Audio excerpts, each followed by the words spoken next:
I mean, they were at. At the other state. Even though we sent it out, so. They were like, oh, I didn't get that. And like, they went out on the DL yesterday. And Today, yeah. Welcome. Three times. Well, welcome, everyone. Welcome. Welcome to College Council. My name is Ricky Shabazz. I have the honor and privilege of being the president of San Diego City College. College Council is the highest level of governance at our college. We absolutely lean into participatory governance. We will begin College Council with a roll call.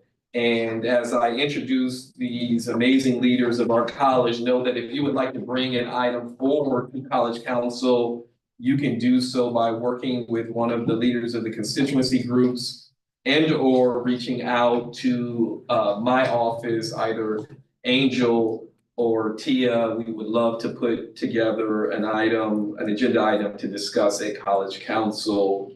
Of course, again, my name is Ricky Shabazz and I'm the president. Joining us also is Mona, who's the president of the Academic Senate.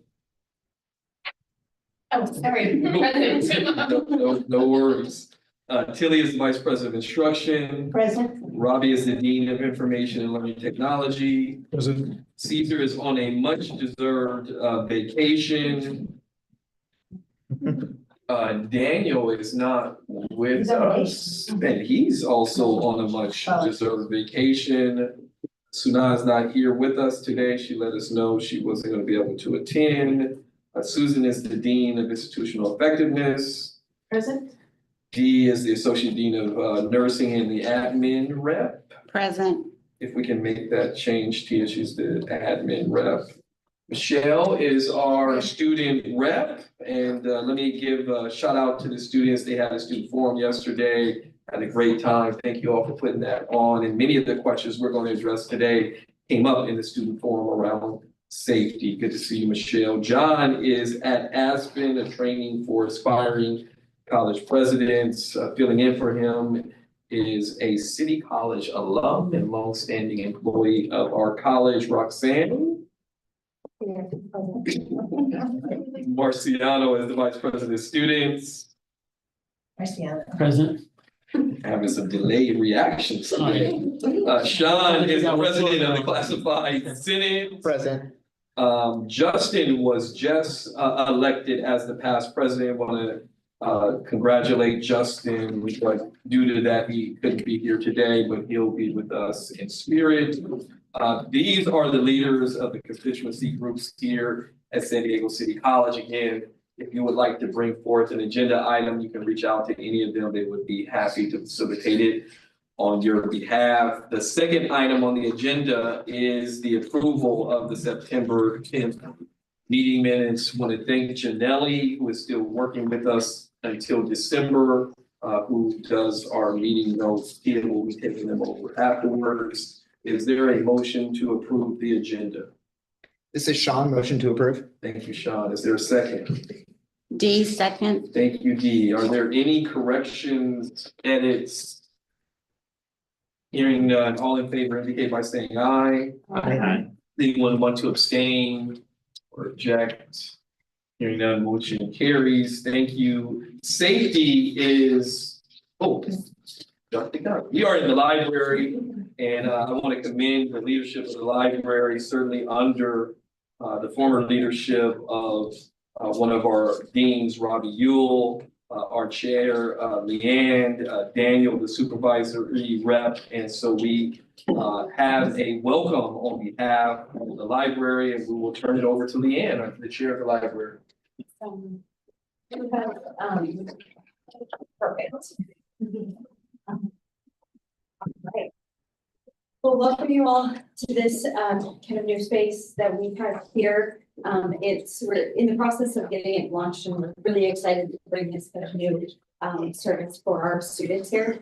So the purpose of the presentation today, we just kind of want to talk a little bit about what we've done so far and where we're kind of going, a little bit what we're thinking. And we're really excited to let you in on this. So this is Library Reimagination as of fall 2024. So the area that you're in used to be 212, it was a meeting space, and this is now going to be the home of our future student lounge. And students, as you can see, there's already vending machines in here. Students will be able to get Yes. snacks and eat, and it's gonna be great. And this is part of a broader effort that was brought about by the LRC task force and the mill. And we've been working really hard to try to make our space even more welcoming and accommodating, you know, for our students here. And so this is just as part of the first phase here. So this room is going to be the student lounge, and the room that you see directly over there is going to be a meeting room for students. One of the things that we had talked in conversations with students, especially ASG, they had talked about needing a space for student clubs and things like that to meet, and so we were able to carve out a space for them to do that here.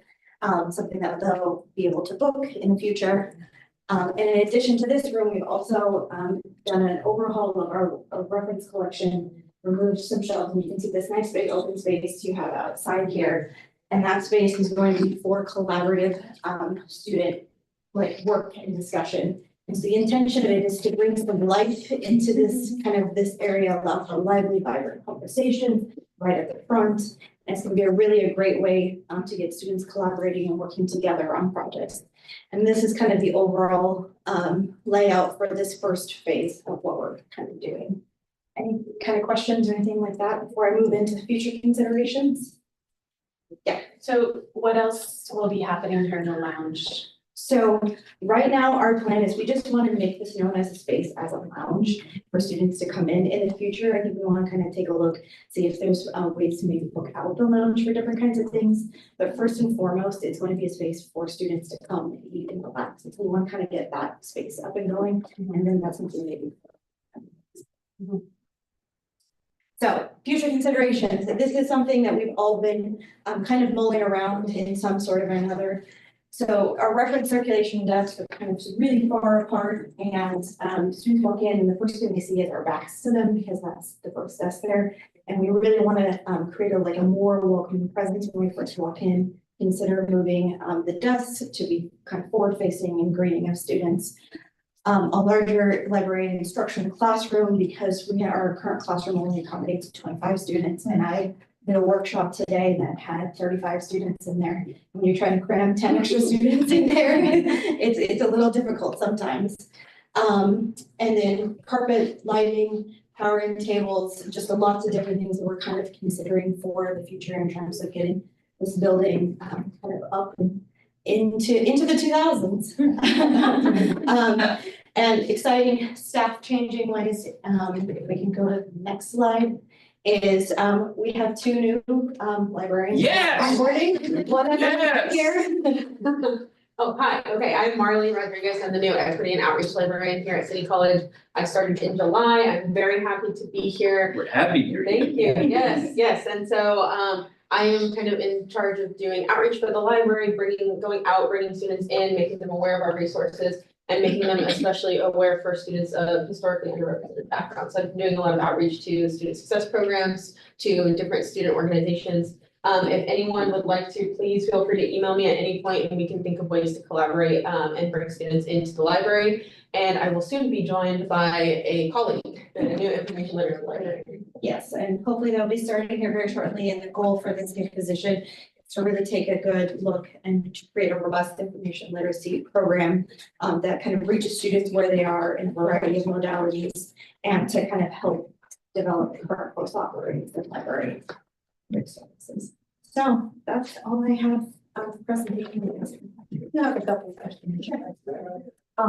So I wanted to make sure that, what is still kind of missing out in this front reception area, the power tower, I don't know what to call it. Yeah, the power towers. Towers, Yeah, yeah. so the power towers, and then there's also a big, like S-shaped comfy lounge couch that is coming very soon. So students will have the ability to hook their laptops up and Yeah, at all of these tables, so that we can, because a lot of times students are doing work on their devices and the way to charge this. And then we also talked, I know you have the vending machines, and the more we spend on these vending machines, we can get at a higher level of snacks. or food. So come spend your money here, sorry.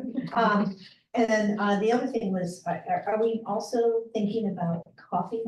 in the Yes, library? I'd love eventually as part of the reimagination to do a cafe, Yeah. and create like a vibrant lively cafe. Yeah, definitely cafe. We had also kind of talked about, additional study room spaces. We have 5 study rooms, and especially when they get towards the heyday of the, end of the semester, they're all booked up. And so additional study spaces as well for our students. At one point in time, would there be an open house for the space? Yes, so I think Marley, you were trying. We were talking about the like the second week of October 16th. We just want to wait to get that confirmed until some additional, I think some replacement furniture was being delivered on the 30th of September. So we want to make sure that gets delivered before we announce the official grand opening party, but I'm working with Daniel to plan that grand opening. So I should be sending it out to the DL about a grand opening of the lounge for students. Okay, so then this area is not open yet. No, it's not open yet, because there's a couple of different pieces that need to be switched out, so we're hoping to kind of make everything. But soon. So I would like to donate $500 worth of ASP funds to have food in here for the grand opening. And one thing I would love to see and hear, that I would also be willing to at least sponsor once would be some music in here. I remember vividly when I was taking economics class that my professor played classical music as a way of charging our minds. But I think it would catch people off guard if you came in here and there was a nice quartet. I mean, we had the Black employee luncheon. Like, it was great to have music in here and move away from the library being a place where you had to go, shh. Not that there wouldn't be quiet areas here. Again, I commend everybody who worked on this, had a chance to walk part of the building before I got interrupted at the end. She has some great ideas for upstairs that include some lighting. And all of this could be fast tracked if everyone talked to their colleagues, particularly friends, family who live in San Diego proper. We have Measure HH on the ballot that would generate about $3.8 or so billion worth of revenue. Because these renovations will cost, and if I remember correctly, and I can stand corrected, for those who have been here longer than me, I believe this library was one of the first buildings built under Proposition S&N, which means we are somewhere around 20 years that this needs a refresher in every shape of the imagination. So what you see is the precursor to what could be really reimagining these spaces. But I just want to acknowledge the work that went into this. I was excited when I first walked in, and we'll do whatever I can to continue to support the efforts, and to also commend Leanne and the librarians for continued advocacy. I believe we had at least 2 hirements or so. So to be able to hire 2 librarians is something that is an example, folks, that we hear you and we will eventually get around to you. And then you look up and we have a brand new library, another that started shortly. So kudos to you and the team and Leanne's vision, working with her colleagues and bring this in. And both Daniel and Leanne spoke to me about the counter and their plans and desires to reimagine that area so that it's more welcoming when people come in, that we can engage students in a very different way than we can right now because of the limitations of the current layout. And so I'm very excited about what the future will hold if we can get some support for the bond measure. Any other statements, questions? I just want to add patience for positions, because they were on the previous rotation of the faculty hiring prioritization, position number 16. We hired, I think, all the way to 8 of that list, and now we're on the others. But that was a lot of people. Patience. Well, thank you, and thank you all for being here. For those of you who haven't or who don't frequent this area, This is just a small example, but also is going on in the PLC below us. There's a lot of remodeling. I was gonna say construction, but I probably say remodeling. And there are other places on campus where we've done similar remodeling as we seek to reimagine spaces to what they will be in the future. And I would love to see a cafe in here and turn this more into kind of like a Barnes and Noble hangout spot. I had a meeting with the entire building last Friday, 2 Fridays ago. And my commitment is to trying to get students that are not currently coming into the library in the library. I would not have graduated college if it's not for the library and finding the reserve section, having, when I went to UC Davis, they actually have a 24-hour room. So we're having those discussions about how do we get students in the library that are utilizing it. These are part of the effort. So again, I commit those efforts. Moving forward, we again mentioned that we had a student forum yesterday and received a number of questions, comments about campus safety. I think John was able to provide an update around see something, say something. I don't want to steal the thunder. A lot of this is happening under the leadership of John Parker and Roxanne Solis, but the entire campus is responsible for keeping one another safe, and certainly Leslie and her teams. We have a host of folks who are here, campus police, that are going to go through this presentation. I believe I'm going to turn it over to John. Yes, The floor is thank you. yours. Thank you, Ricky. Welcome, everyone. I'm John Boyce, the safety coordinator for San Diego Community College, San Diego City College. And we've got a PowerPoint slide presentation to go through, and it encompasses all of the focus items that we've listed out for this meeting. Campus safety, see something, say something campaign, the Live Safe app, our mental health and intervention programs, the Blue Envelope programs, CSERT training, Night's Watch, college police updates, and Narcan training. So if you, on your way out or at some point, please take a look at the table by the windows. It's got a lot of information for different items involved that I spoke of, especially Live Safe. Everyone here, I hope, has Live Safe on their phones, the Live Safe app. Also, I brought in some show and tell items. You can see the blow up of our campus directory map showing a lot of different things on that, where all of our AEDs are located in the buildings, building names, paths to take inside of each building. There's also an egress map of how to leave if you need to in an emergency. Example, in this room, you can see the map right by our door.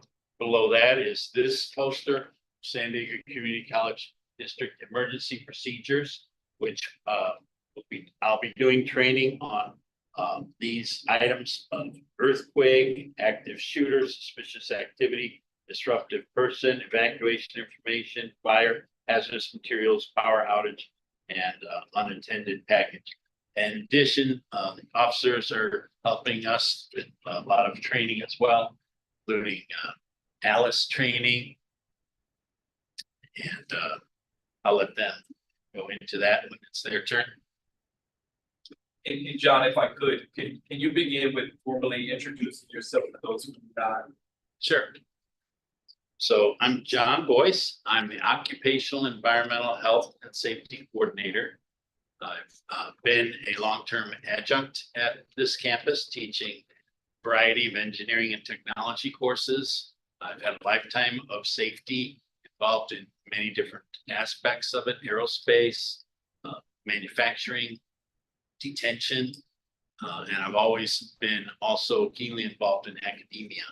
So I'm happy to be in this position. I've found a perfect fit and so glad to help in the safety program here. And as Ricky said, we're all involved with safety, every one of us. I always tell people, you are the best part of team safety because it's a team effort. So I'm happy to be here and happy that I get so much support from everyone else. So working on yeah, we're having some technical difficulty. Getting the slides up, but I'll just go ahead and step through it as I had planned. So the Live Safe program is unique to San Diego City College. Thank goodness, it's been funded for this semester, and it's free to anyone. It's on the App Store. It can be downloaded onto any device. This is the first, San Diego City College was the very first community college in California to use the Live Safe app. It's used across the country in a lot of colleges and universities, but we were the first leader here in California. So it's a fantastic resource. And I have done a training. I did a training last February and recorded it. It's 30-minute training on how to, anybody can download it step by step onto their device. So that's available on the campus website. And also I'll be doing another training on it. Are you willing to take questions now or are you willing to? Now it's fine, I do have a question about say please. something that I discovered. Mhm. I was trying to get a hold of somebody to report that the A building restrooms had been locked a little bit earlier than 6 p.m. And when I went in there, I got a surprise. There were some individuals locked in there. When they announced that, hey, we're closing the restrooms, they didn't say anything. So I wanted to make sure somebody knew that somebody was still in the restrooms.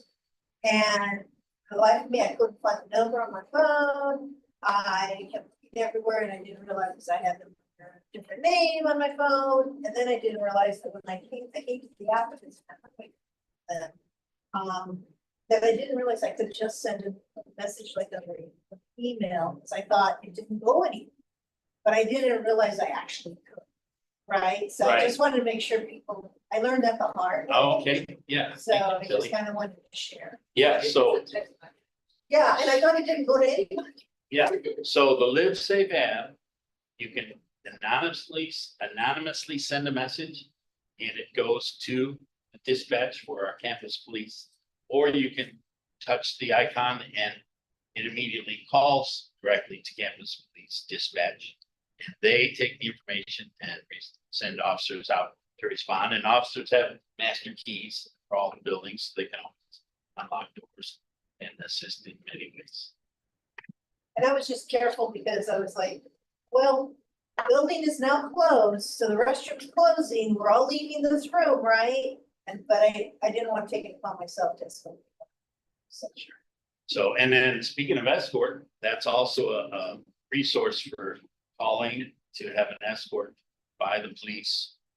Other parties they designate to escort anybody, students, faculty, staff, from their cars to the building, from the building to another location anytime. And that becomes really good resource now that we're approaching daylight savings time and it's going to be getting darker an hour earlier than everyone expects. So it's something that's used well, and it's a great resource.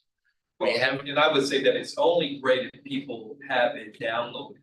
You were there yesterday, the student forum, and virtually none of the students had it downloaded.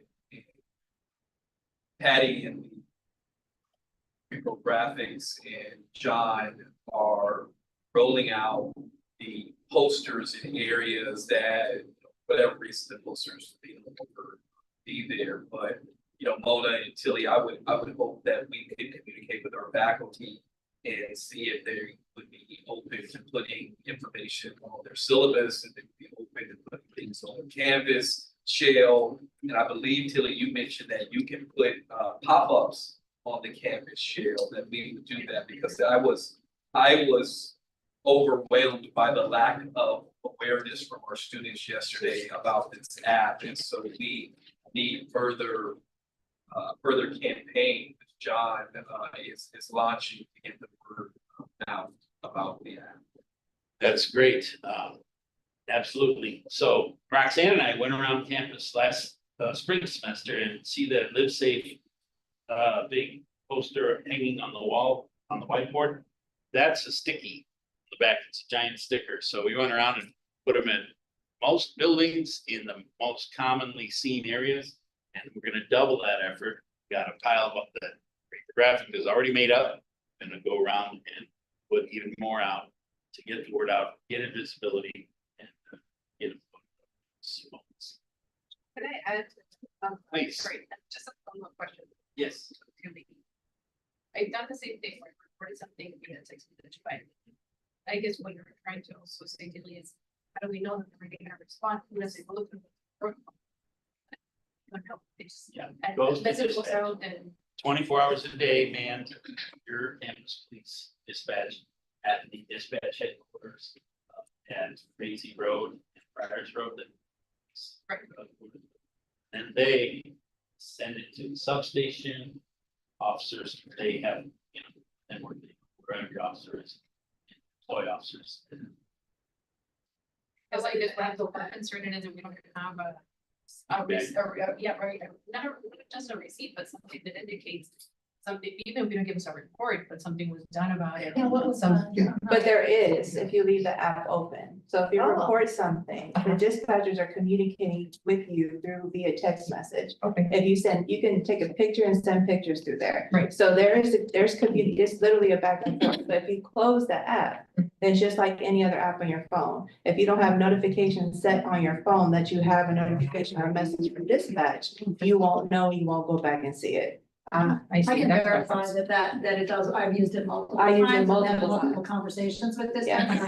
I mean, even updating like how far away and, you know. Right. what's going on. So, Yes. yeah, it's And you don't typically- keep it Or turn your notifications. Turn your notifications on in the settings or Okay. keep it open as you're communicating. And you can let those text messages go directly to dispatch. And they're shown on the on the screen as, there's no difference between a call or the Live Safe app. Right. And they're literally very responsive. So if you're in a situation where you can't make a phone call, it's recommended that you do use a text message and you can follow up through the text. It's literally just like you're texting anybody else. Okay, thank you. And it connects to the map app on your phone. They know where you are. So they see where you are live at any Right, moment, the right. whole time. Okay, It's great. makes sense. Okay, thank you. Yes, sir. Several different things. I know Marciano had said earlier, that's how he would send to his wife to say, this is where I'm at, this is where I'm walking, and then you can do it that way. There's also, when you report it, the receipt goes to your email as well, because I get those receipts as well, to my personal email, once I do like vandalism or something, I report it that way. To piggyback off of you, Ricky, maybe onto Clarissa's page as being a new student or high school student, when they enroll, that might be added in there to say, what you should do is also download the app as well. Good. Yeah, you know, interesting enough, in the student forum yesterday, I do a personal letter to most of the students, particularly those who are new to the campus. And none of the students in the audience had received the email or the letter. And so we gotta do some troubleshooting to really see, did they not get it because they didn't open it, or did they not get it because they didn't actually, you know, get it? But John, there's a lot of Johns, you know. But great point. Yeah, it's a nice name. Yeah. Yes, ma'am. So I don't have a question about the landscape, but I do have a question about the campus directory. I've noticed that on none of the maps for the campus, there's a "You Are Here" sticker. So although the map is very beautifully laid out, a lot of the times newcomers won't know where they are at the map. So I was wondering if stickers could be placed on those maps. Okay, so we'll replace the stickers. Yeah, they because were there were stickers on there. And probably with our San Diego beautiful salt air and sunshine, probably, but thank you. We'll put the stickers back on there that say "You Are Here." To piggyback off of that, all the maps are done the same direction compared to how it actually is to the campus. So is there any way to like reorient it? to So, how the campus is? Standard is to have a map north, south, east, west. Yeah. So that's why they're that way, and I think it's best to keep it that's like map nomenclature. Well, that's for someone who knows that, but if you're not knowing that, you're like, okay, how, you know? So that's why usually if they have paper app and they're in my office, I orientate them and I go, okay, this is where you're at and this is how the school is exactly like Yeah, that. we can look into that. There's some design challenges, John, with that. Yeah. But we can absolutely look into that. These are all great suggestions and Michelle, I assure you, when we launched this map thing, that was the first thing I said is I wanted a sticker that said you are here, because it can be confusing. And I promise you, they were there at some point. But I agree that many of them are no longer there. So John, if you can give that some Yes. attention, we'd appreciate it. Yes, thank you. And thank you, John, for passing out the 8.5 by 11 sized campus maps. I've got 4 or 5 up on the table to remind people that we've got those in basically like notepads to tear off sheets. Yeah, I've got some of those from out there. Great. They're like, okay. And I know we've got a number of other people, John, that are going to be presenting, so can we keep the pace? Yep. Okay, so I'm taking the place for Jay. He wasn't able to be here today, so let's go to the next slide, please, Tia. So See Something, Say Something campaign. We've talked a little bit about it, but we've got posters up around campus and we're focusing on telling people that they're the best eyes and ears for everyone. See something, say something. We've got some campus safety initiatives, Light Up Tonight, LRC, Learning Resource Center, library here. Additional lighting has already been installed. Yeah, thanks for doing that too. I walked by it today. Yeah, so we've got 2 light stands which have multiple lights on the west side facing the grass. At night, they're turned on at dusk and they're turned off at 7 a.m., 6:30 a.m. And they light up that side. Then we also have 1 light stand outside on the north side here by the elevator. Decorative security gates. I met with the man from the gate company and our district supervisor for security gates at the elevator, outside elevator and facilities doors on the south side of the building. Those will be installed. High visibility anti-slip stair treads are being ordered for the big stairway going down from up here down to the lower level inside the building. 55 new campus Philips AEDs. You may have seen them around campus. They're red. They're high visibility and high tech. They're the newest and greatest and they're wonderful. So we've got also order in to be clearing bushes for safety, especially the bushes on the west side of the building here at the lower level. We've also will be enhancing the emergency blue light box, the talkaphone system they're called, and we'll be installing one on the west side of the building, attached probably onto the wall, and several other places around campus so that we can have it where at all times, everywhere you are, you can head within a line of sight, see a blue light call box for emergency and safety. And then finally, our executive safety team did a night walk, and we're going to continue to do that to identify other areas. Let me interject real quick. This is another area where I will build on John's statement about see something, say something.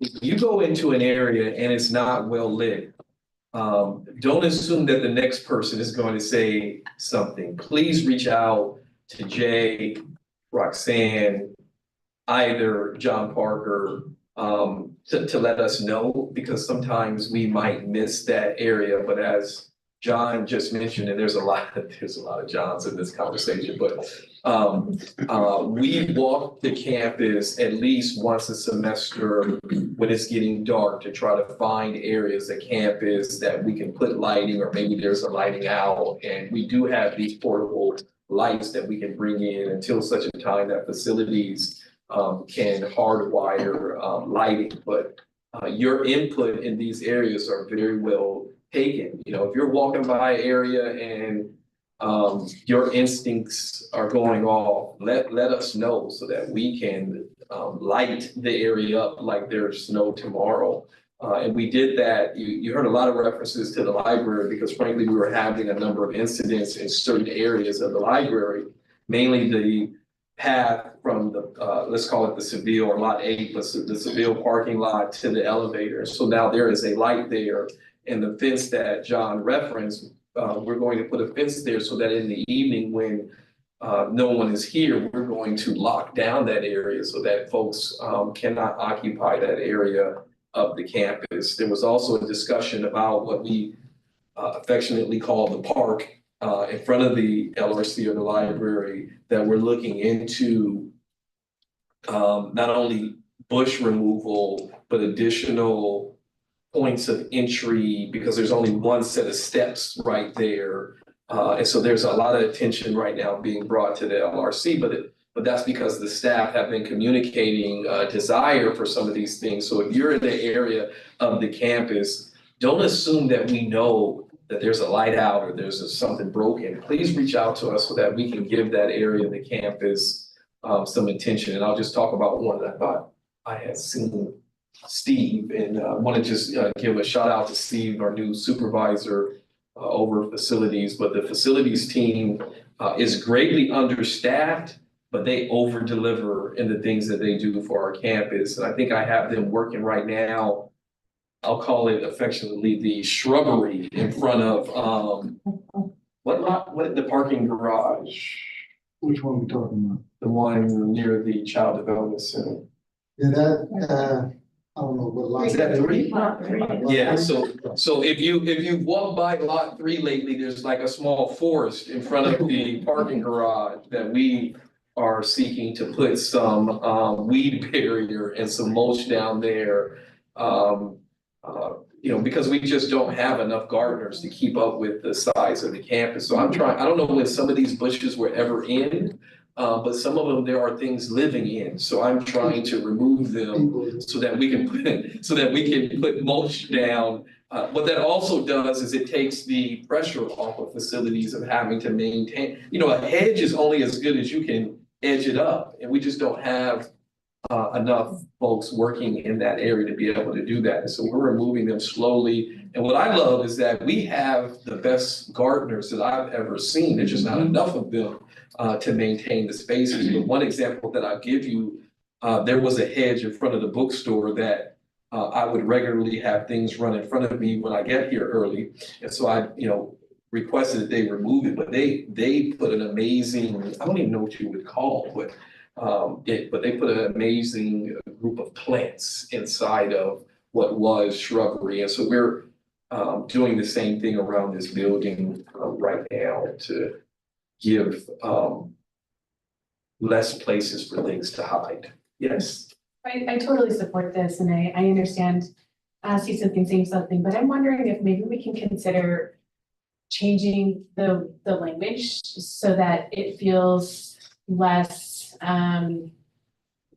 it just feels more comfortable for students and maybe people who have been marginalized, like see something, say something, I think triggers a lot, you know, since the Patriot Act, and you know, that's a slogan we've heard associated with you know, negatively impacting people of color. So I'm wondering if we can use that same idea and maybe just use different language so that when students hear the slogan, it doesn't initially trigger, you know, feelings about being potentially profiled, right? And so, you know, it could be just a really simple reframe. And I think more students would be interested. Like when I see something, say something, that makes me a little bit nervous, to be honest. But you know, so just depending on your lens, I think it might not work for everyone. Although when you explain it to people, they're like, oh, that makes sense. So.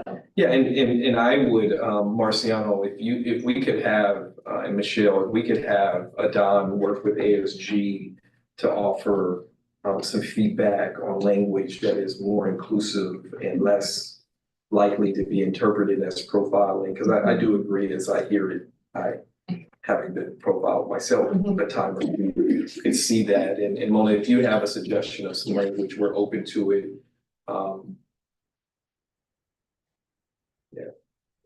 I just want to add, somewhere over there by the S building, I can't remember, Stephen, there is Lisa Chaddick and her and her Yes, students? that's the one we're talking Okay, about. so, I need to get back on her too, because those students are the ones that try to maintain that space, right? As part of the class, so. That space has been relinquished by them. Okay, Yeah, that was the first thing we did. Okay, make sure. So Jerry and the team have already started working over there on that area, clearing it out. So, and they'll be starting on this area sometime this week, I'm not too sure. But like Ricky said, we're a little short staffed, but we're still in there to get it done. So Yeah, you all do an it's all in amazing. progress. All right. CSER, Yes, what is CSERT? Campus Community Emergency Response Teams. That's what the acronym stands for. Each campus has individual CSERT. Training is open to any district employee and supporting campus safety initiatives. So we'll be doing a CSERT training class coming up, and I believe. who attends that class and how does someone who's interested go through the process? Whoever is interested from their areas on campus, so every department needs a representative in the CSERT organization. So it's that person can talk to their supervisor, they can call the business office. So Business an email will go out to the campus. Yes, For folks who inviting are people. interested in going through. Yes. Okay, Quick question. yes, What's being taught at this CSERT training? There was a 3-day, it's a 3-day course that, is commitment, so there's fire training, there's CPR, there's AV, there's, if the building was to collapse, there's a lot of, safety precautions, like exit entrance areas, how you would crib to kind of get things off of someone if someone was to collapse underneath, some things like that. It's a 72-hour course where you have to commit 3 days in order for you to graduate and actually be certified as a CSERT member. And is it possible for students to receive that training? There was, when I was trained at ECC, there was, students in our class. So at this point, now we are outsourcing the CSERT training, so we pay for each individual, the college will pay for each individual person that signs up. So if there's a commitment from a student that wants to participate, we just ask that their commitment is for the 72 hours. All right, thank you. But can we make sure that Don has that information and shares with the ASG as well? next slide, please. Tia, please. Yeah, and I would just add to what Roxanne said, and Roxanne is I would consider our resident expert, along with John and others, that it's also kind of disaster prep. Like if something happened, we just had not a tornado, what did we just have? Earthquake. Hurricane. Matter of fact, my parts of my house flooded when I had a creek that never had water in it. I decided to build a shed and then we had a hurricane. And the creek had water in it for a week. And so it's really disaster training. I think they also do things with bandaging, like somebody's, glass or something. Yeah. And it is a great training, but as Roxanne has pointed out, it is a 3-day commitment of all-day training, and we would gladly have anyone who's interested. Kind of coincides with the building captains to some degree or another, and so a call will go out to the campus. Yes, thank you, Ricky. Another item that everyone is trained on when they're hired and retrained annually.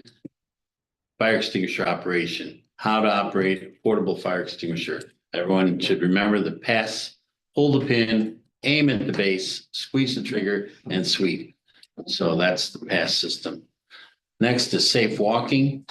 There are 30,000 cell phone related injuries from walking just from 2011 to 2019. It's probably a lot more now. 53% occur at home, 55% happen to people under 40 years old, and results in sprains, dislocations, fractures, and concussions. So keep your eyes on path.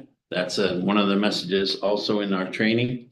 So this goes back to Live Safe. What is Live Safe? So it's all one word. Like I said, it's the first California community college to adopt it. It's an app for students and staff and faculty. Anyone can do it as long as you have a student, or as long as you have a San Diego City College email. So your email from SDCCD will get you into the app when you download it on the App Store. That's all it asks for is your name and your email. And safety starts with you. These are some of the icons that come up.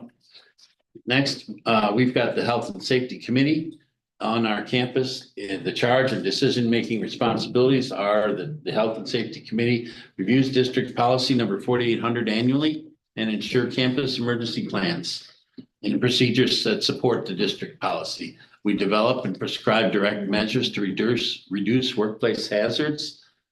We contact appropriate college and district personnel to address and identify health and safety concerns as needed. And we make recommendations or advise college departments, constituency groups, and administration in the matters of health, safety, and well-being of City College employees, students, and visitors. So we meet the first Thursday of each month at 10 a.m. And it's comprised of the safety committee from people from all across the campus, every department. Next, I'd like to introduce Sergeant Stone. Bye-bye. Hey, good afternoon, everybody. There's a lot that we can go into detail on a lot of the things that were brought up. As far as Live Safe, you know, it's gonna be me responding, it's gonna be my partners. If you send a message, it's not optional. Dispatch is going to dispatch somebody. One reason why sometimes people turn off the notifications is they don't want to bother them on the weekend, or that app becomes open and you hit like the emergency, send police to me, then police are coming to you. So sometimes people don't want to keep it on and follow up. So you can always call dispatch and say, hey, what was the disposition on this? I'm the one that called and reported that. But one of the benefits of Live Safe is that it is anonymous, and a lot of people feel better about being able to anonymously report some things. And again, I think somebody brought up they might not be able to actually use the phone and talk. So the app can be a good thing. And with our younger generation, they're just as quick as texting something, as calling and reporting. And then sometimes if anybody's ever called the police, there's a lot of questions that are asked, and they're asked for a reason. But Live Safe allows you to just say, there's this going on, or this window's broken, or whatever it might be, done, right? That's the my connection to that. So those are just a couple of things on that. President Shabazz brought up CSERT being that it is they do teach life search and rescue and first aid. So it is like disaster preparedness, which we should all be prepared for. Going from that to ALICE training, we have a team of ALICE trainers that are certified trainers through the national organization of ALICE. What it is it's for active shooter training. Remember, a lot of these safety things that we go over, like CSERT, we're hoping that the big one doesn't come, but we know that it will, right? At least we got to think mentally that's going to come. We also need to prepare that an active shooter or a situation like that, it's not a matter of if, it's a matter of when. And when we take that mindset, we start to prepare ourselves mentally, emotionally, and maybe physically on how we're going to respond in a situation like that. What ALICE does is bring that training to the forefront. ALICE training is taught usually on Fridays. It's when most people are available throughout the district. It is for district employees. It's taught in 4-hour blocks. They will go over not only prior active shooter scenarios or situations that have occurred, but also best practices. And then they move into a scenario based training. So they actually will come in armed with Nerf guns and stuff like that, and actually put you through the motions. So you start to create that muscle memory. So it's an important training that is open to all departments, just like CSERT. You can contact me. I will put you in touch with, if you were the head of a department and you would like ALICE training, if you would like CSERT training, if you would like any RAD training, you can send me an email and I will put you in contact and we'll get everything set up for you. So again, the ALICE training is specific to your location. So if the library asked for it, they've had it before. They will come and do ALICE training here in the LRC so that the staff here all works together and it is done in this location. If it was the A building, B building, whatever it might be, it's specific to your location. We also have Can I say something? Absolutely. So ALICE training was just done last Friday here by the financial aid department. So they all. Did you enjoy it? Yeah, Yeah. Beneficial? Rave reviews. this is actually the third time I do ALICE training. The other two were in an open classroom, but having it done within your own spaces and understanding Yes. your pros and cons, Yes. and understanding what to do, what to improve in your own areas, and making everybody aware that it's an amazing training. Thank you. I would suggest everybody, all of these trainings to take them, because information is going to help you, come out on top and be successful should we be faced with these things. RAD stands for Rape Aggression Defense. That is also taught by a team of our officers that are trainers. And you have to go to these are 2-week training courses that our ALICE team and RAD instructors go to. So they're certified nationally through the RAD program. What they do is teach females the skills to hopefully overcome and resist and defeat a situation that they could find themselves in. This course is taught on 2 consecutive Saturdays, and this is open to not only staff members, but students as well. There's been staff members that brought their, 14-year-old daughters along as well, so stuff like that can take place. But this is taught on 2 consecutive Saturdays. Sergeant Stowe? Yes, sir. I just have a quick question. Yes. So, as you probably know, the gender stuff is changing. Yes. And so how is that addressed in the RAD training? I see that there's a women's and a men's class. So if somebody identifies as one or the other, that is the group they would attend. Mhm. We have done this, and actually we were working with the folks up there at Miramar that helped put on our safe zone training for our department. All of our department was safe zone trained.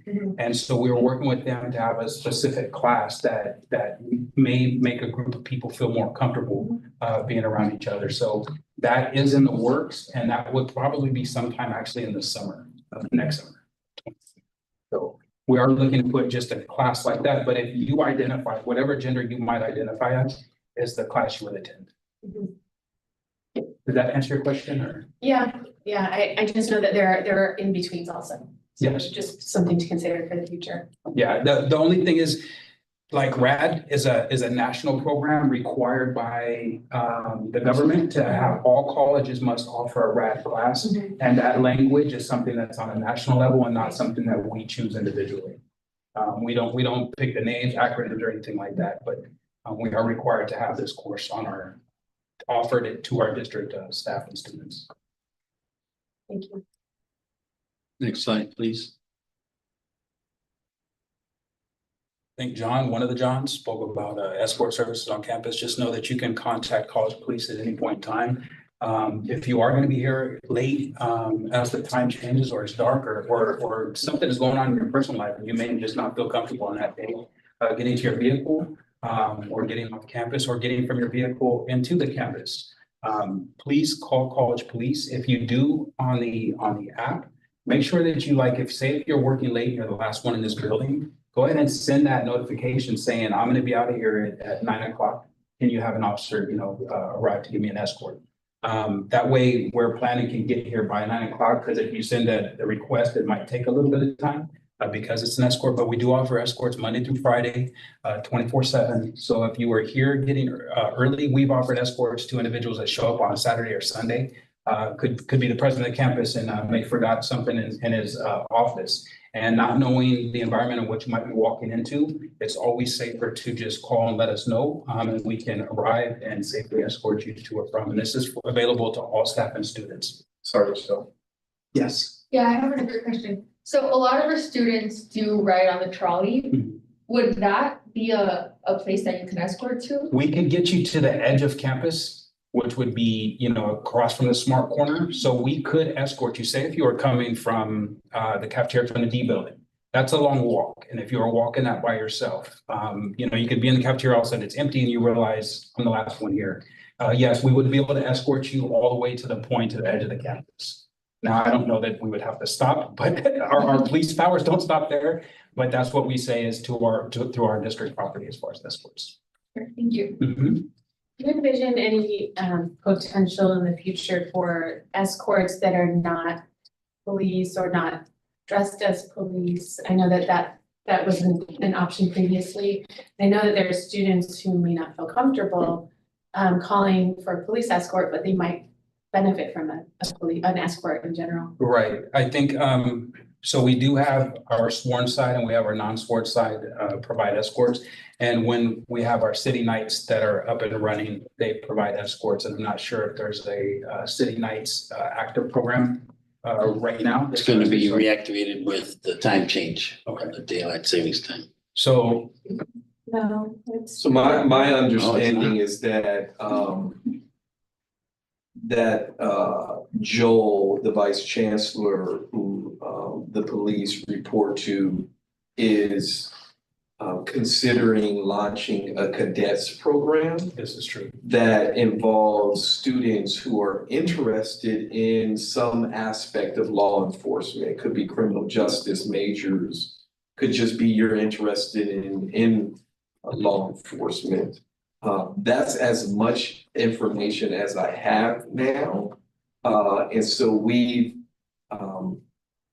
we're in conversations about how to potentially pivot the city Night's Watch into that. I will have more information in the coming weeks about that.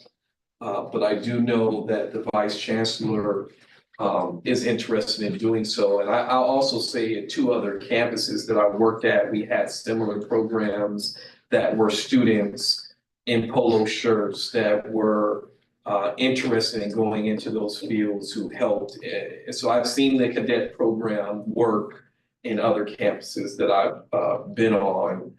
To Mona's point, and it actually came up in the student forum as well. There are absolutely students who would prefer to not be escorted by the police. And so we want to offer them an opportunity to have that right. And the right also exists for those who do desire to be escorted by the police as well. So I will have more information as it becomes available. Army Strategist, could you also use the Live Safe app to request an escort as well? Yes, Okay, absolutely. thank you. Absolutely. Very simple to do that way. Okay, and then I think the last thing I'm gonna touch on is the blue. So the Blue Envelope program was launched, I think it was last year, and it was put in together by advocates, the San Diego County Police Chiefs Association.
Strips, we need a minimal amount, right? Maybe the water bottle size, and the person has to chop it up and put whatever they're gonna take into it, and then dip the strips, the dip the strip.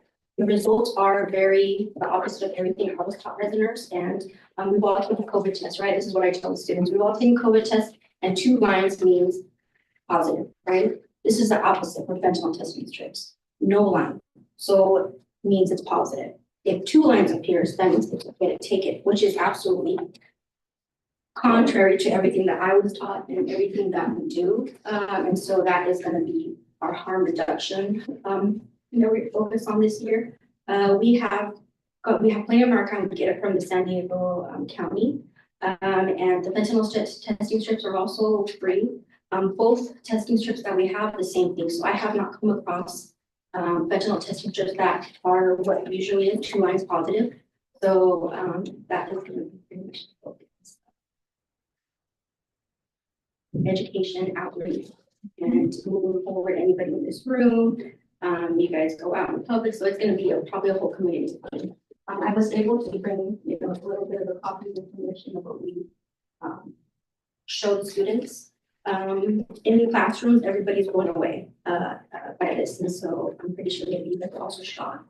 Fentanyl testing strips do save lives, but in my opinion, it's confusing, so potentially it could be an error, an accident, could have be already coming. Just culture, right? I don't think that's right. I have sent a letter stating why is this. Maybe they want that on purpose, so maybe in all around the world, they want fentanyl to be the opposite of what usually is considered positive, because that would be the only thing, but I don't have that information. Why wasn't, why weren't we told as healthcare providers? I was confused. So coming from a healthcare background, what about students, children, everybody else who's using this? It could be that they are potentially under the influence and they are not able to think about it. Like, oh, it's very confusing. It could potentially also be deadly. And you guys know the smallest amount is milligrams is with the fatal. Yeah. So I have these forms. I don't know if you guys have any questions or. Well, it was a correct presentation. I just went straight to the focus of what we do have Narcan available, thankfully, but now the big push is going to be to educate everybody on the fentanyl testing strips that we have, that they are actually the opposite and pretty confusing. It's fortunate. Yeah. So if you come in contact with somebody who possibly has used or is possibly overdosing, how would you handle that? I know some people, police officers have gloves before they approach that person. So as a citizen, how do we help them without compromising lives? You know what? Don't do it by yourself. Call, ask for help. Call 911 would be my first thing, and it's up to you. You're under a different set of laws. If you try to attempt to rescue somebody, that's fine. You're covered by I think Good Samaritan laws, what it's called. So don't worry about it. But if you absolutely do not feel comfortable, then don't do it, because potentially you don't know what it is. Right. We don't know. Absolutely. It's always been whatever you do. I think if I can add to that, I know part of the focus of last year's presentation was, letting people know on both ends, from the physical health side of it and the mental health side of it, that you may see this. You may see somebody who has actually overdosed. And it's good for you to have some thought about that ahead of time, about whether or not you're going to intervene. It's perfectly okay not to. You get to make that personal decision. And that may be because you don't have gloves. It may be because you don't want to get involved. It may be because you're afraid. It doesn't really matter what your reasons are, just to have some clarity. So having these dialogues with our students and even amongst ourselves, I think, is really critically important. Super important to know you can't hurt anybody with Narcan. You can give them multiple doses. It's not going to cause any damage to them in any way other than ending their potential life-ending experience with fentanyl. But again, really being prepared for it. If you do step in, how are you going to respond to that? If you don't step in, being okay that you made that personal decision. And I think that those are conversations that we should be having. Thank you for coming and sharing with us. At some point in time, we'll probably get our Narcan machine. Yes. Just checking it down, it's not here yet, but maybe that's another consideration in there too, is we hadn't probably thought about that. Maybe some gloves in there, maybe some other, with you here, maybe that's something we can expand. and Is see the what nurse that looks like. Pardon? Is the nurse coming out? Yeah, sorry. I just got thinking about all that stuff. Yeah. Not yet. Yeah, so Delayed.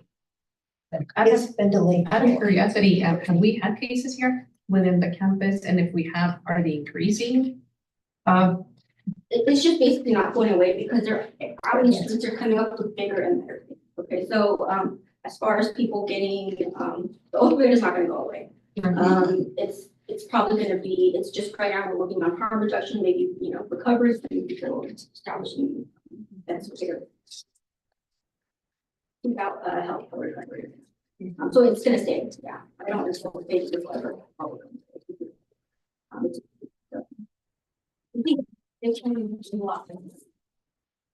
Jason could speak to that, I'm sure. Yeah, one thing I will remind, and it's gonna be great when we do have some of these machines and now that student health has Narcan available, because it could be somebody in the A patio or somebody right in that location. Or somebody, their first thought can be, I'm running to student health to run back. And so they're gonna have it with them. However, depending on where you're at on the campus, where you're at in your personal lives, I would say always start that call to 911. Because I want gloves on. And the thing is I'm gonna have multiple doses of Narcan and like Leslie was saying, it rarely, in my experience of giving it, is the first dose. Sometimes not the second, and it's the next officer that comes with their 2 doses that finally gets them up. By the time medics get there, they're giving 5th, 6th, 7th, 8th doses of Narcan. And to answer your question, the answer is unfortunately yes. Over a dozen times, our officers just here on this campus were given Narcan over a dozen times. Very successfully. It worked. When it works like that. That's another thing that when you brought up gloves, you don't know the reaction when they're going to wake up to. So if you have police at least en route, medical team en route, if they wake up, usually what it is they're angry about the high being taken away. Oh, yeah. And that's just a fact. Nobody has ever woken up and said, thank you. It's just the way it is.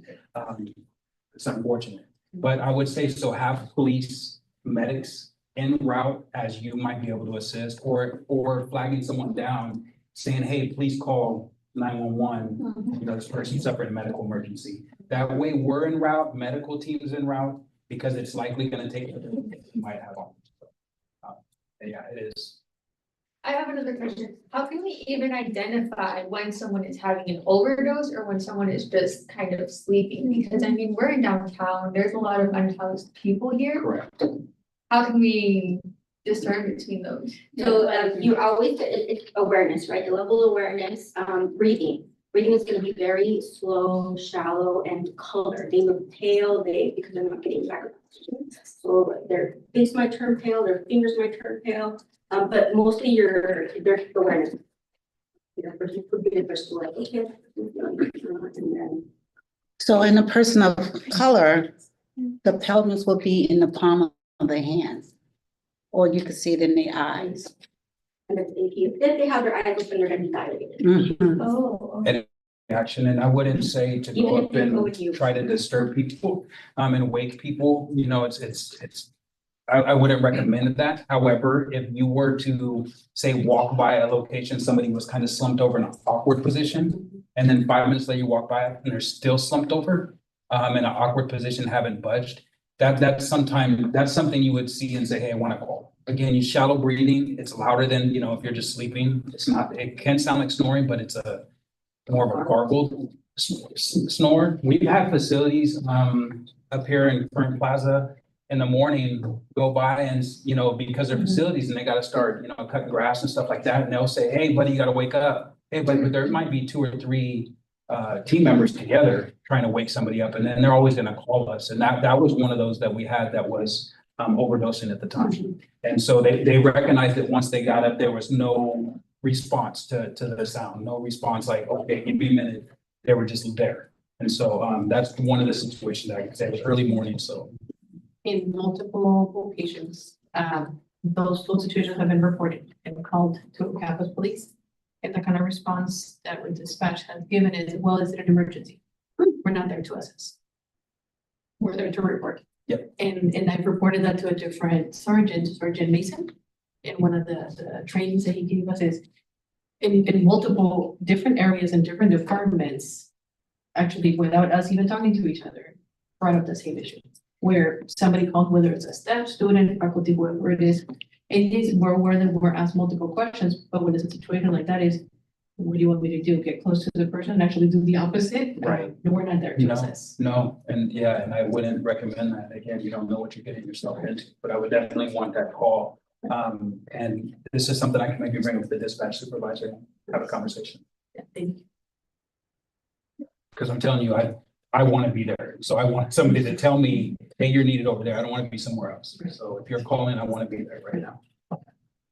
All right, thank you. Oh, One last question, for the placement, are you guys gonna do something between the emergency call boxes and the AEDs? That way it's kind of like, if there is a call, you can just go to the box and call, in case for some reason you don't have your cell phone, and then you have that close by.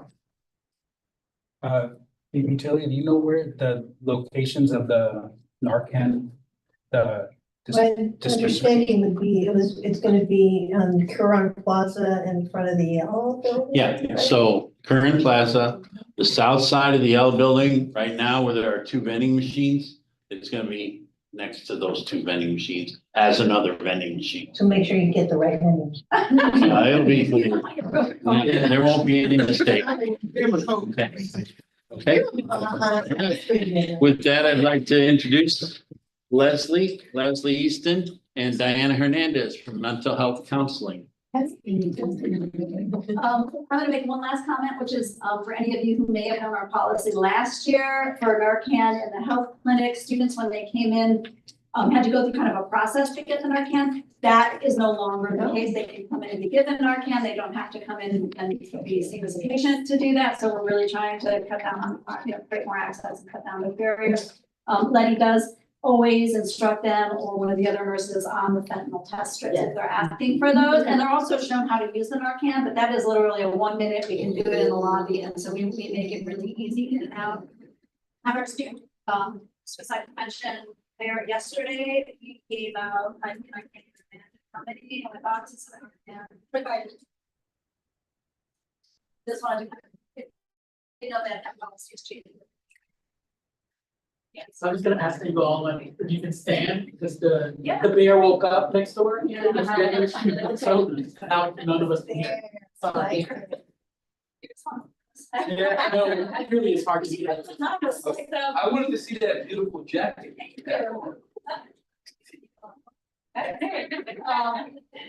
Yeah, I know it's true. So my name is Leslie, my pronouns are she, her, hers, I'm the coordinator of the Mental Health Center here. This is my point here. And it's not quite, I think that's about. So Deanna is here. Who authorized that? That's what I said earlier. She is one of our, I mean- that's how I'm feeling. Hands later, and I'll be honest, so today we're talking about, last year we talked a lot about self-care, about how important self-care is. In the long run, so not just reactive self-care, but proactive self-care, and it is important in relation to safety. Our ability to respond to a situation really depends on how well your gas tank is. And that isn't just by backing up, going home, on one day after you've had a bad day, and getting a massage is really good on self-care. And we do a lot of presentations on that. So today we're not going to talk about that. Today we're going to talk about de-escalating students, and Yana is really our resident expert. She and one of my part-time counselors done some specialized training in de-escalation. So I'm going to do kind of a top and overview. Yes. Okay. Yes. So my name is Yana Hernandez. My pronouns are she, her, ella, and I am a full-time clinical therapist here at City College. I'm now very, very happy to mention here, faculty advisor for questions. So I wanted to start out by talking about what for our students and who are we seeing and why do we need more and more on situations? We really do need de-escalation. And we do. We really have to be prepared with some skills and tools and knowledge of how to manage a situation where a student presents to us and they're escalating. Right, so where we don't have to resort to contact, so where we can literally calm them down. So in the last academic year, I'm going to share some of the data from the counseling center because I think it represents just a little bit of a different picture of how our students are. So we had 2,290 appointments, about 100 of those students came in. It's a pretty big number. So active crisis means they require immediate intervention. Maybe they needed, this transport to CMH for further evaluation for safety. More than one in every five students that we saw last year reported that they thought about suicide. So I can say 21%, but 1 in 5 students And this is who's willing to put it on paper. So keep in mind that anything I'm sharing really isn't underestimation. I think some people that are coming to our center, there's plenty more of our students that aren't willing to walk during this yet. Of those 1 in 5, over their lifetime, 50% of our students have posted their lifetime in front of us. And actually, 12% of the time. These are pretty sobering numbers. These are students that aren't just, it's not like I grew up with my boyfriend, you know. We're really the students that are having life crises, and that's what they're presenting on campus. Nearly 20% of our students are down 1 in 5 and hospitalized in some. So our students are coming in overwhelmed. I'm trying to look, I can't. I cannot. So at intake, more than 55% reported that they have sadness. 13% reported that somebody was died. And probably most important stat, 78% reported that they are currently experiencing severe to extreme anxiety. Post-COVID, our students came in even less social skills than they had. Really afraid to be in public spaces, really not having the ability to communicate. And so whether we like it or not, part of our job here is to serve the students as they present. So we're not here to be abused, we're not here to be yelled at, we're not here to be called names. But we are here to do our very best to help our students succeed. And to do that, we have to have some techniques and some understandings. So when a student comes in and they're demanding in their face, how are you going to take that step back so that you can actually de-escalate that situation to get them the help that they need? That helps us with enrollment, it helps us with retention, it helps us with graduation.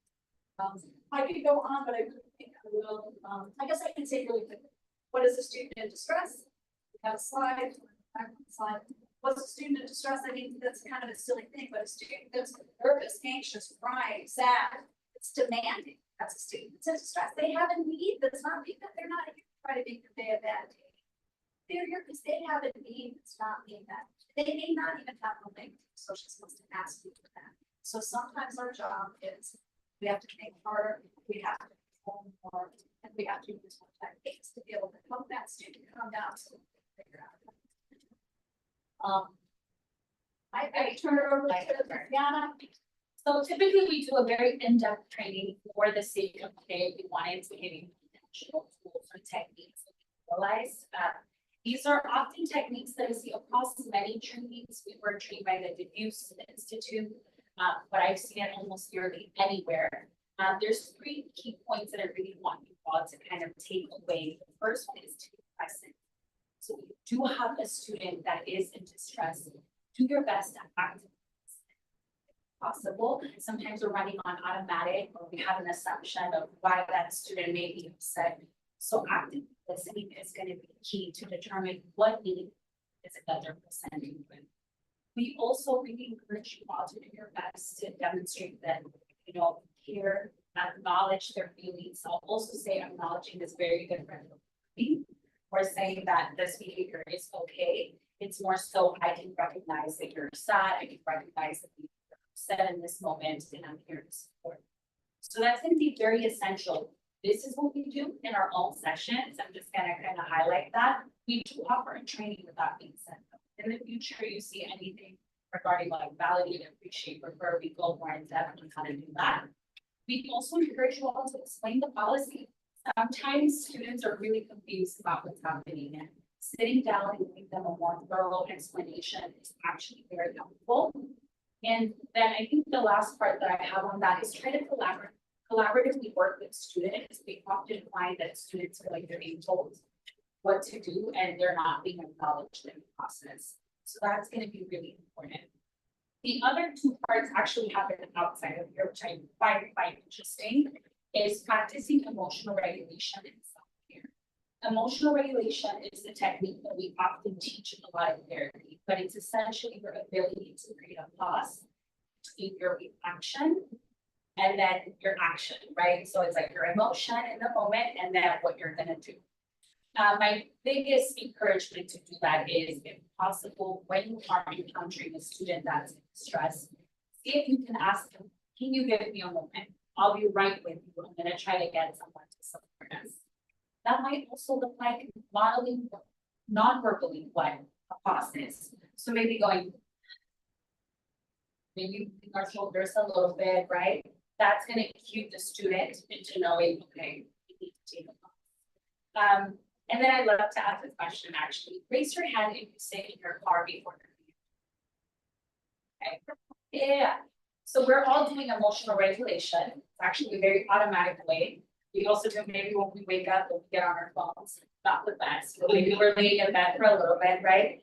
That is also emotional regulation. So you're giving yourself a pause before stepping into your. And I would love to encourage you all to do that more intentionally when you are in those spaces. That's gonna be key. The other one that I thought was surprising, but maybe not so much, because I am a therapist, is the self-care piece. So it is so important that we are taking care of ourselves outside of this space, whatever that looks like for us. There's many forms. And that we're doing it in a way that's proactive and not reactive. Sometimes we're engaging in self-care because we're burnt out, because we're stressed, and we're not really giving ourselves kind of the prolonged effect. Some more proactive ways would be reading a self-help book, attending therapy, right? Seeking your own space to be able to process. And also adaptive versus maladaptive. You know, I love to pose this question. If you are engaging in a coping skill, is it something that's just gonna feel good for the moment? And then afterwards, maybe it's gonna make you feel more stressed out or more anxious because, you know, the effect is gone. So just think of that and think often of like watching Netflix for many hours, not very helpful if you didn't get to eat, right? So just have that question in mind. When it does go beyond de-escalation, I love to encourage departments to create a plan with each other. So if you have meetings where you're bringing everybody in, have you talked about what you're seeing? What is the student presents distress, right? Do we have a code word? Sometimes I'll be really transparent in our office. We don't feel as comfortable, you know, maybe saying, I need help right now, because we don't want to escalate the student more. So we have a code word that indicates bring somebody else over, or I need support. That could look like the yellow folder. I don't know, really up to you to decide. We also encourage folks to call campus police if needed, if there's, you know, any physical kind of interaction happening. I think it's great if you can explain stuff over the phone and you have somebody that is escalated, but they're not necessarily violent, right? I can say that in many of the scenarios that we have encountered, actually, like standing in the back, not really interacting or being a part of the situation until it's really home, right? So kind of keeping that in mind, knowing your resources, y'all, as well in the moment, right? Sometimes we plan and there's no way to execute that. So just know who you can call. I also want to cover some general resources. I don't know if we could go next slide. So I love to talk about employee assistance program. I know it's not accessible to everyone. For the most part, full time for sure. The last time that I called, they offer 5 free sessions to folks, depending on the incident. So that's great if you're going in for like anxiety and then later on for like managing work stress, right? So you can utilize it as really as many times as needed. All you have to do is give them a call. They're very personal. I've called them about like 5 times already to get some support and get connected. Also for our staff and our faculty that maybe don't have access to this, I know we don't really see them for one-on-one clinical, but we have offering case management, just like general resources. You know, you're trying to get connected maybe for family, individual, we'll run through a list with you, we'll call a few places, try to support you as much as we can. Then I wanted to say that we probably for most of our full-time faculty, they have insurance. A lot of our part-time faculty now have insurance. Don't be afraid to feel therapy. I hope you all aren't part of the larger stigma about mental health, but therapy is really preventative healthcare. And don't be afraid. You have it as a resource and you have it as an option. Take that time. It's almost like a massage. It's like a massage for your brain. Go get yourself settled and feeling confident and feeling healthy so that when you come to work, you can be the best version of you. That's how you create safety. by being on your toes, by having your gas tank full. You're having a day where you know that your gas tank's not as full, that your teammates know, that your department, partners know. So that they can tap them in. I can be like, hey, need today, that my patients, I don't have it today, I'm gonna need you to go deal with what's happening. Does that make sense? Think about therapy for you all as well. And you all know we do therapy for students, we do, as much as they need to get them stable and resources. So, one of the other things that we have, one more. So, all right, yeah, so Lexi kind of covered, we do offer therapy for our students free. We focus on stabilizing and referring them out. We are integrated, so Letty and us work together, which is great. The student, needs support, we can refer very easily, both on our sides of the house. Additional resources, we always like to mention 988. It's a great mental health crisis line, right? 24/7 confidential that can support our students during the time that we're closed. Timely Care, we have partnered with this amazing virtual platform that allows our students to access care 24/7, so they can speak to a therapist in the moment. And it's pretty awesome because we actually don't know if we are notified that a student has been seen, and we can follow up with further resources if we did. And there is also access to doctors and nurses who can, support the student and prescribe to follow up appointments. I think it's amazing because, we are closed for a good select of hours. And also during our breaks, like winter break, I think those are what feels like. So this gives students access. It is free. So we have been encouraging students. I think in the past month we got like over 127 enrollments. And funny enough, but pretty cool, our students are heavily engaged in the self-care portion of this platform. So that's really great to know that they are going on there and utilizing it. The second resource that's also amazing is we have Headspace, not only for students, but also for faculty and staff. I know, for faculty and staff.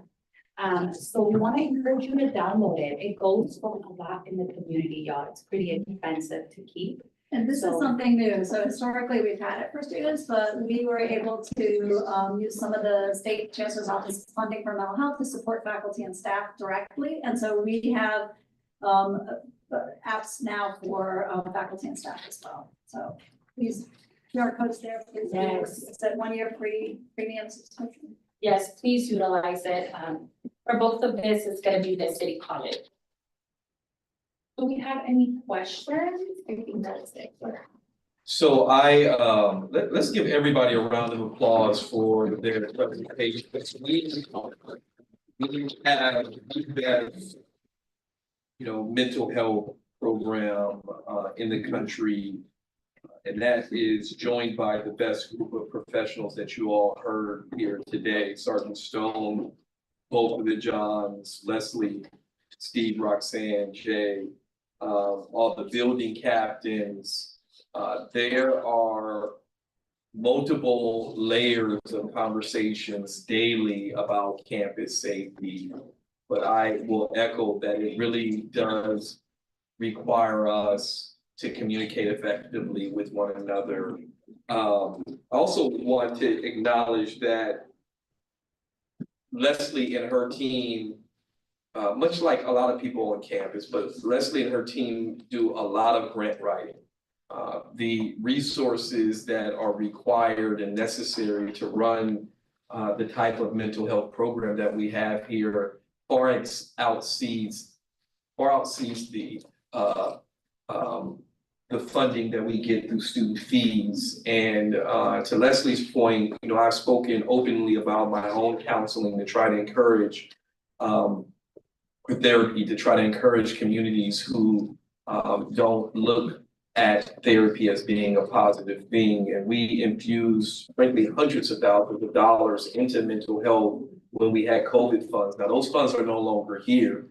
But as you've heard from the team, the needs exceed the amount of resources that we have, right? And so I don't want to give it away because I don't have it in writing, but I was told today that Leslie just secured another grant but I wasn't told by the source, so I want to be careful about announcing that, but I believe that we'll be receiving some communication, hopefully in the not so near future, about a grant that they just submitted a couple of weeks or a month or so ago, but just wanted to acknowledge Leslie. And I did so yesterday at the Academic Senate as well, and mental health is an example that we all can look to, of just knowing that we're never going to have enough resources from the state or the college to meet the needs that our students have, and them taking upon themselves to write the grants, to bring in additional revenue, to meet the needs of our students. And so a lot to be learned from Leslie and her team, and just wanted to give her the public acknowledgement that is due to her and her team. So thank you for everything that you do. We are up on time because we actually have a board meeting on the 10th, and we're having practice right now, or a walkthrough right now. I believe in the October newsletter, John is going to share all of these resources that were presented today with the campus. It is imperative, folks, that we are the leaders of the campus. Please take this information back into your spaces and share it, because it does no good if you don't. The number one thing that I hear as a college president is, I didn't know we had. I didn't know we had. So please share this information with those who need it. Marciano wants to jump in with the last statement. That's my last thing, and I know that we ask this all the time, like, why do I need this information, or am I ever gonna need this? And Leslie talked about, earlier about how we need to have a plan, and I just wanna remind us that, and Caesar's not here, but that last year, Caesar was asked to jump into action because someone came and knocked on the door and said, hey, there's a student that's passed out in the bathroom, can you help us? And he administered Narcan, and this student is alive because Caesar jumped into action. And so if we think that we don't need to know this, or that we don't need to share this with folks, I just remind us that these things, you ask, like, they happen every day on our campus, and we have to be prepared. And so the Leslie's point is that we've got to know that it's not a matter of if, it's a matter of when am I going to need this information, or when is someone going to need this information to jump into action. So please share this with other folks. So I brought a pile of laminated Live Safe instructions. Please grab on your way out, and other cards for it. And I can help anyone right now load it on their phone if you don't already have it. And thank you, John. You did that for a lot of students yesterday as well. We got